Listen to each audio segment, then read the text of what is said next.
ভালো ভালো মন্দ বোঝা যায় না।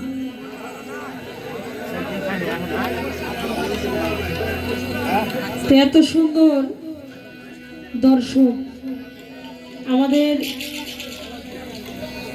অনেক জায়গায় প্রোগ্রাম হয়, অনেক জায়গায় যাই, কিন্তু এরকম ভদ্র এত দর্শক এত রাত পর্যন্ত আমরা মনে হয় এবারকার সিজনে পাই নেই, তাই না?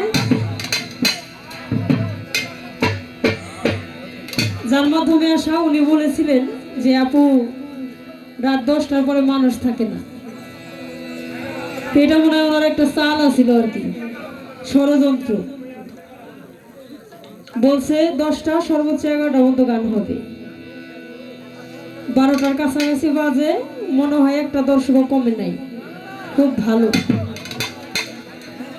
তো আমাদের হয়েছে বিপদ, কারণ একটা স্টেজে সব ধরনের দর্শক থাকে, ইয়াং জেনারেশন থাকে, কিছু মুরব্বীরা থাকে, আবার মধ্যবয়সী থাকে। ওই যে উদাসী ব্যক্তি কথা বলছে, কিছু মানুষ আসে দেখতে, কিছু মানুষ আসে গান শুনতে, কিছু মানুষ আসে গান খাইতে। যে খায় সে হলো ভালো কিছু নিয়ে যায়, ভিতর তার যায় না। আর যে শুধু শুনে এক কান্দে শুনে আর এক কান্দে বের করে, আর যে দেখে সর্বোচ্চ এক স্টেজ গান শুনবো, সব শিল্পীর একটা দুটো করে গান শুনে চলে যাবে। তো একটা কথা মনে পড়লো, যদি অনুমতি দেন তাইলে বলি। ওই একটা লোক 2টা বিয়ে করছে, বুঝছেন? এখন 2টা বিয়ে করছে, 2টা বিয়ে করলে যে কি জ্বালা, যে করছে সেই জানে।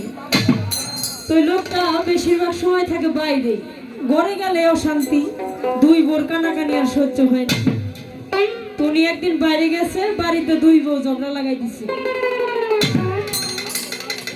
এ কয় আমার স্বামী আমারে বেশি ভালোবাসে, এখন আরেক বউ কয় আমার স্বামী আমারে বেশি ভালোবাসে।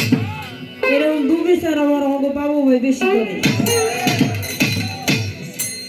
এখন দুইজনে ঝগড়া করতে করতে এখন কি করবো, দুইজনে একটা সিদ্ধান্ত নিছে কি, যাচ্ছা দেখা যাবো, একটা পরীক্ষা হয়ে যায়। আজকে জামাই বাড়িতে আইসা যে ঘরে ঢুকবো, আমরা মনে করব স্বামী ওই বউরে বেশি ভালোবাসে।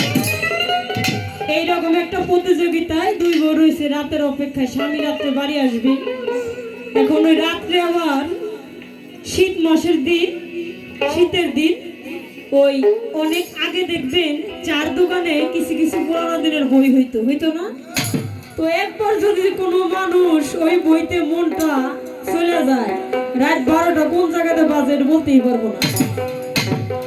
তো ওই চাচায় এক দোকানে চা খাইতে খাইতে দোকানে একটা বই ছাড়ছে। কি বই শুনবেন? যাত্রা। যাত্রার প্রতি আবার মানুষের আকর্ষণটা বেশি, বর্তমানে আরো বেশি। তো একটা যাত্রা হইতেছে কি, বেদের মেয়ে